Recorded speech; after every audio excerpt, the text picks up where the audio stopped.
Now, May is dubbed as Family Month here in Korea, with many dates set for spending time with our loved ones. To mark Family Month, we've been running a series of reports this week covering various aspects of family life in the country. And tonight, we have our Oh Soo-young here in the studio with us. Soo-young, it's always a pleasure to have you here.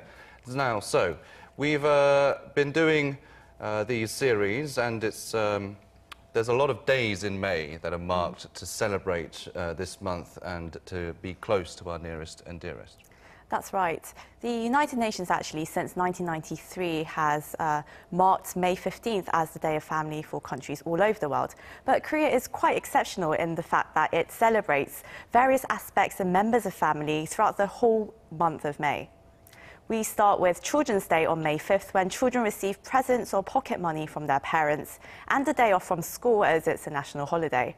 Then on May 8th, we observe Parents' Day, which unfortunately isn't a national holiday, but it's still quite an important day on the calendar. Many other countries around the world celebrate Mother's Day and Father's Day, as you probably know, which are normally in May as well. And earlier this week, we also had a Coming of Age Day, which is when we congratulate young Koreans who turn 20 years old that year, as this was traditionally seen as the start of adulthood.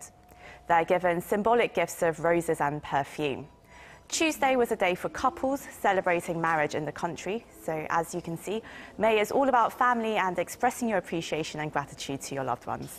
Right, so there is a lot of celebration for all members of the family. Now, Family Month is something that is particularly unique to Korea. And I assume the emphasis on family comes from the traditionally cultivist culture? Yes, that's right. Given Korea's traditionally agrarian society, family units have been very closely knit throughout countless generations, and they've also been defined by the Confucian order of relationships. And under this patriarchal system, the husband or the father was the ultimate decision maker in a home, and the mother, of course, was the caring homemaker. The children were expected to be obedient and reverent of their elders. Of course, in modern times, after the Korean War, this hierarchical convention has shifted to a more modern family dynamics. There are much fewer extended families living together, as family units are now mostly nuclear families, and even those are declining. And in recent years, we've seen a surge in the number of people living alone. Not only that, but women have gained much more status and power in society, and couples are now sharing decision-making and income earning as well. Their children are also becoming more individualistic. Right, and I suppose that is more reason to observe this month for families, right? That's right. As much as the significance of family was very pronounced in Korean culture, sociologists say that we really need to expand and update the term to make it more contemporary.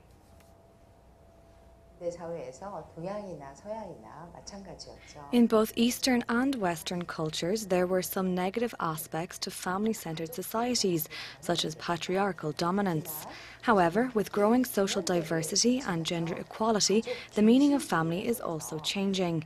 It no longer focuses on bloodline or heritage, but it's branching out to various forms where people care for one another. We still haven't fully broken away from the idea of a family led by a strong, capable man, a devoted homemaker, and children who excel academically. The relationship is still functional, and there isn't enough consideration about how conflicts or violence may arise from this order. There are also social minorities and new forms of family. During this month especially, we should consider our level of acceptance and support for them, both socially and legally.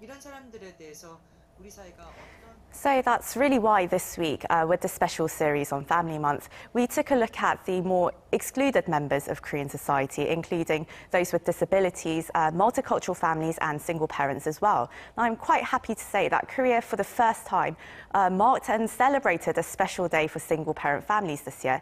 So that's one of the very encouraging signs that Korea is really taking active steps to make sure that all members of society are included and that they're receiving the support that they need. Well, that is great to hear. Thank you, Soo-young, for coming in today. That's all the time we have for now. Thank you, Arirang.